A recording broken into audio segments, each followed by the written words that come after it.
কুষ্টিয়ার কুমারখালী শহীদুল হত্যার প্রধান আসামি ফিরোজের ফাঁসির দাবিতে মানববন্ধন ও বিক্ষোভ মিছিল করেছে এলাকাবাসী। বিস্তারিত থাকছে শাহিন হোসেনের প্রতিবেদন। কুষ্টিয়ার কুমারখালী পৌরসভার মধ্যে গত 19 নভেম্বর সকাল 9টার সময় কুমারখালী পৌর ভবনে রোলার ড্রাইভার শহীদুল ইসলামকে আটকে রেখে নির্মমভাবে পিটিয়ে হত্যা করে বলে জানায় তার ছেলে। উক্ত ঘটনায় প্রধান আসামি ফিরোজকে গ্রেফতার করে বিচারের মাধ্যমে ফাঁসির দাবিতে মানববন্ধন করে কুমারখালীর সর্বস্তরের জনগণ।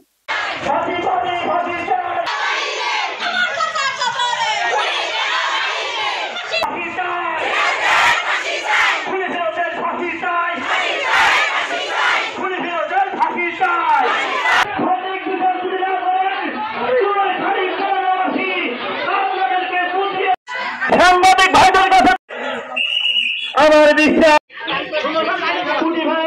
মৃত্যুতে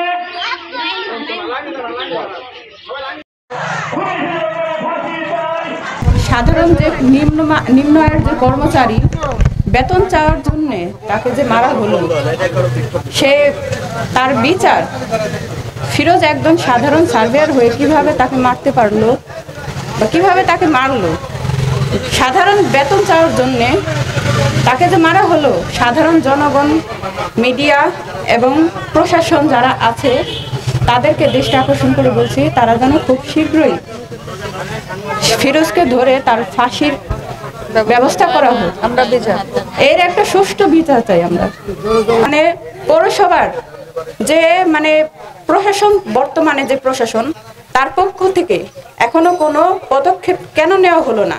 আর পৌরসভার একজন স্টাফ মারা গেছে বা মার্ডার করা হয়েছে, যে কোনো যাই হোক তার উচিত ছিল যোগাযোগ করা বা আসা। উনি কেন চুপ? সবার বাবার হত্যার বিচার চাই আমি, আমার আর কোনো কিছু চাওয়ার নাই। আর প্রশাসনে পৌরসভার প্রশাসন মেন যারা, ওরা এখনো কেন চুপ আছে? এখনো কেন আমাদের সাহায্য করতেছে না?